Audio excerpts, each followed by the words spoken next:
अस्सलाम वालेकुम। कहानी को आखिर तक पूरा सुनिएगा और अगर आप चैनल पर नए हैं तो सब्सक्राइब ज़रूर कीजिएगा। हमारे मुल्क में छलनी रूह को भी इंसाफ नहीं मिल सकता, कुछ जाके ज़िंदा इंसानों को मिलता। 1.5 माह पहले जंग के एक इलाके में शादी थी। शादी गांव के सबसे बड़े ज़मींदार, सियासी तौर पर मजबूत और यूरोप में सेटल ख़ानदान की शादी पर लाखों रुपए सिर्फ डांसर्स और नाचने वाले घोड़ों पर लुटाए गए थे। उसी गांव में एक नौजवान तलाक याफ्ता औरत रहती थी जिसका कोई वाली वारिस नहीं था। उसके पास 1 साल की बेटी थी, कोई मुनासिब रोज़गार नहीं था, बस लोगों से मिले सदका खैरात पर ही गुजारा कर रही थी।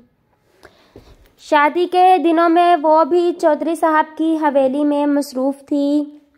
वलीमे के बाद जब सब मेहमान चले गए थे तो गुर्बत के हाथों मजबूर होकर उसके दिल में भी लालच पैदा हो गया।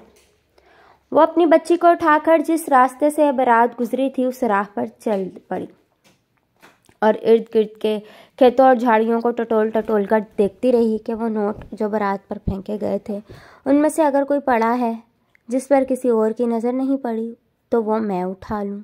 मगर शायद वो भूल चुकी थी कि इस मुल्क में औरत तो वर्सा के होते हुए भी कब्र में महफूज नहीं।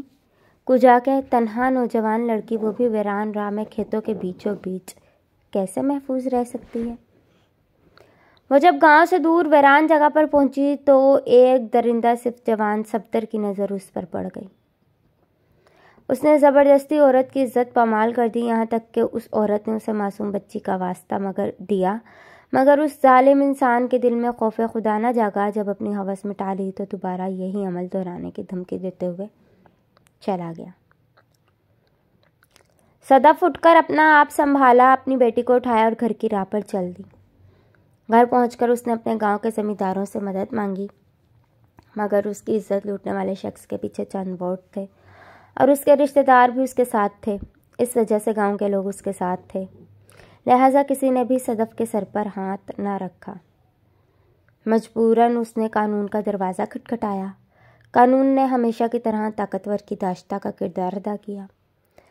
पुलिस ने दूसरी पार्टी से लाखों रुपए वसूल किए और सदफ को टालते टालते उसके मेडिकल का वक्त गुजार दिया। उसके बाद उसको जलील करना शुरू कर दिया, यहाँ तक कि आज 1.5 माह बाद सदफ अपनी बच्ची समेत खुदकुशी कर गई।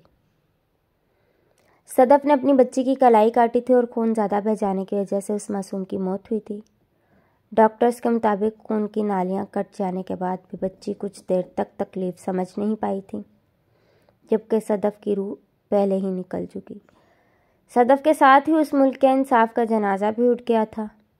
आज जब ये खबर सुनी कि फ़ातिमा के कातिलों को छोड़ने के लिए 50 लाख रुपए की डील हो चुकी है तो बे-इख्तियार सदफ की याद आ गई।